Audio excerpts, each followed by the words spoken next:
Alright everybody, welcome to our next unit here in a series of a couple units. We're going to talk about lifespan development. Our first lifespan development unit we're going to look at here is about infants and children. Okay, so today we're going to focus on physical development in children specifically.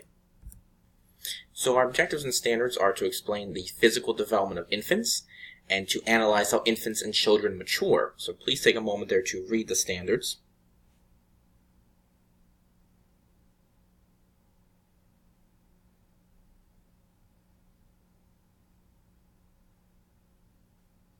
Okay. And our desired result here with the little baby, how do infants develop physically? So vocabulary here, we have grasping reflex. Grasping reflex is a clinging response by infants to a touch on the palm of their hand. So when babies are very young or when they're infants, if you touch a child, even if it's not, awake or very aware of its surroundings sometimes, if you touch a baby on its palm, it will close its hand to grasp. So this is part of, physical development and maturation and things like that. We also have the rooting reflex. This is a response by infants in turning toward the source of touching anywhere near their mouth. So if you take your finger or a toy or a bottle or whatever, and you touch a child's anywhere near their mouth, the corners of their mouth, or whatever the case may be, the child will, immediately kind of move its mouth towards that sensation. And so that's part of the rooting reflex. And again, that's part of physical development as well in an infant. We also have maturation. Maturation is internally programmed growth of a child. What we mean by this is a child will naturally mature over time, just like teenagers to adults and adults to older or senior citizens. We continually grow and mature over time, and a lot of sometimes it's not just what's told to us to mature, but it's internally in us as well. We'll talk more about that as well. So developmental psychologists, those who examine and study the lifespan in psychology are called developmental psychologists, and it includes the investigation of the following issues: continuity versus the stage of development, stability versus change, and nature versus nurture. We'll talk about nature versus nurture here in a little bit. Kind of see our shadow figures here, or shadow clip art here. We have, from baby to young children to, maybe older children. Then we have maybe a teenager, then maybe an adult. Maybe, a young adult, then we have an older adult, and then we have someone who's a senior citizen. And again, we're going to talk about how we change throughout our lives over the next couple of weeks here. So which side? Many psychologists have opinions about nature versus nurture. They ask if development, how we develop, depends more on what we inherit, such as our heredity, which would be our nature. Do we just grow naturally, and, our DNA, our biological makeup, is that how we develop?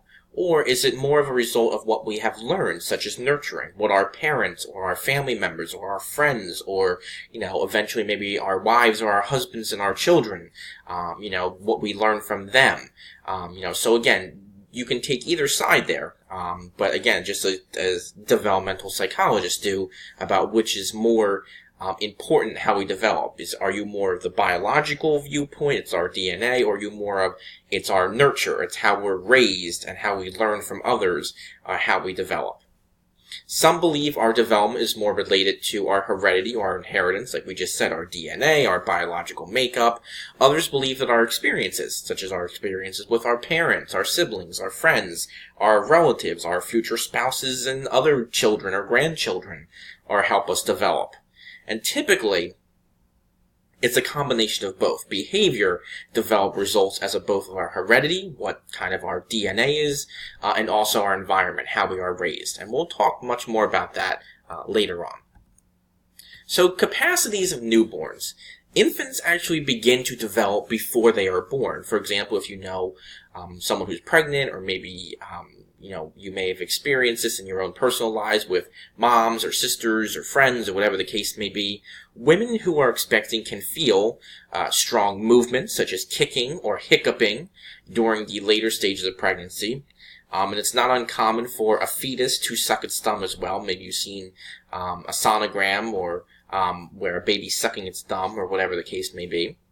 But another thing to keep in mind is that a newborn has the capacity to hear, see, smell, and respond to the environment. A lot of times, we know maybe infants can hear they can hear music.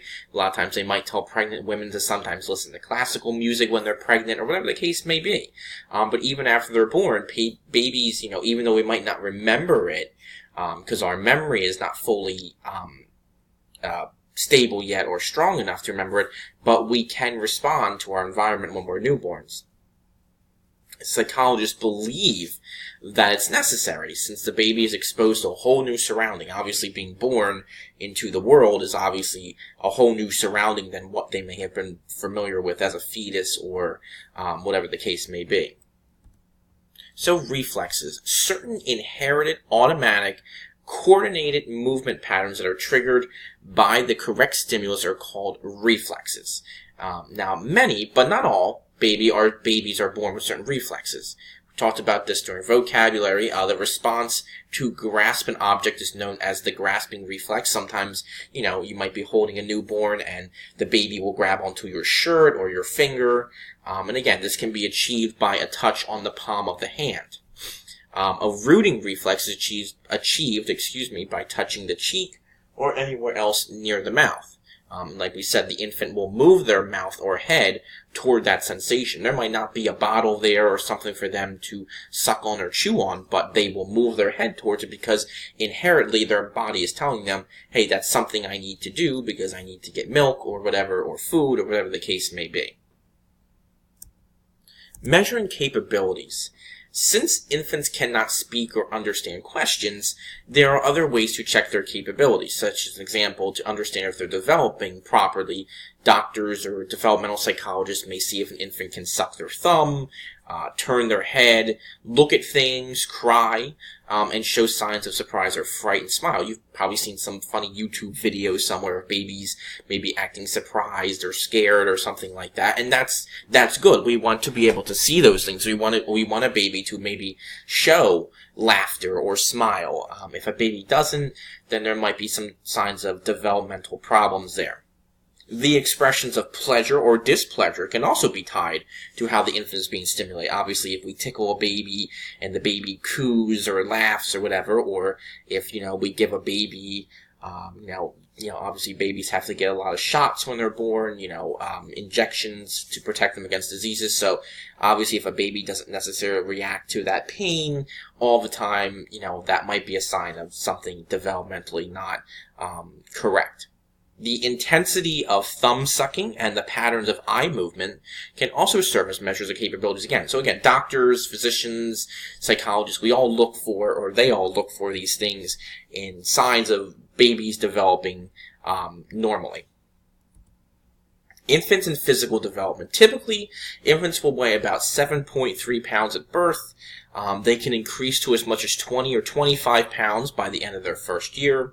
95% of newborns are between 5.5 and 10 pounds with a length of 18 to 22 inches. That's typical. Infants can grow and develop into children that can walk, talk, and feed themselves within 2 years. And psychologists call this internally programmed growth maturation. So we typically try to help kids walk or babies walk. You might see the mom and dad holding their fingers and helping the baby walk or whatever. But, there is an internal program in us that allows us to know that, hey, we need to know how to walk. So here's some of the motor development and things we can expect to see in children over months, okay? So, for example, 0, 1, 2 months, we expect the baby to be able to lift its head. From 2 to 3 to 4 months, can, push up on their arms as they're lying down, also rolling over. Again, you can see some of these other ones: support with weight, sit without support, stand with support, pull themselves up to stand. By 10 months, they should be able to do that.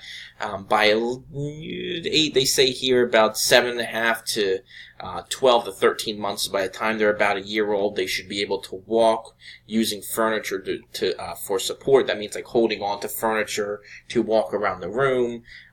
By the time, again, 10 months to 14 months, we see standing alone easily. And then again, by 11, 12 months, 13, 14 months, a year and a half or so, they should be able to walk alone with no problem. Again, this is just a general time frame. It isn't true for everybody, but again, this kind of gives you a good idea about how that physical development occurs over time. I'll give you a second here to look at this a little closer if you'd like to.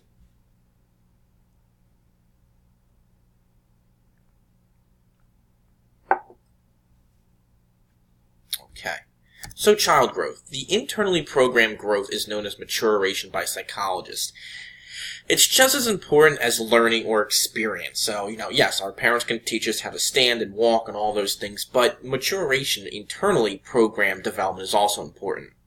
Now, the majority of children will develop internally unless there are severe complications.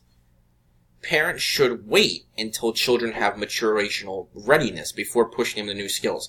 Obviously, we don't want to push a baby to potty training if the baby doesn't know how to walk to the bathroom, right? We want to allow the baby to mature naturally, but also to nurture that child as well. So that's basically, just something to keep in mind. We don't want to push a 3-month-old baby on a toilet if the baby can't walk or crawl. That just, obviously doesn't make a lot of sense, right? There is no amount of coaching that will push a child to a new skill if they're not internally ready. We can't put a 3-month-old baby on a toilet and say, go potty, if the baby can't walk or, crawl. It's just not going to happen. Now, again, some infants may be more prepared for certain skills before others. Some babies might begin learning how to walk at 9 months, 10 months. Other babies, it might not happen until they're maybe a year or so older. So again, it's not something to be strictly concerned about if a baby is not doing those things, but it's something to keep in mind.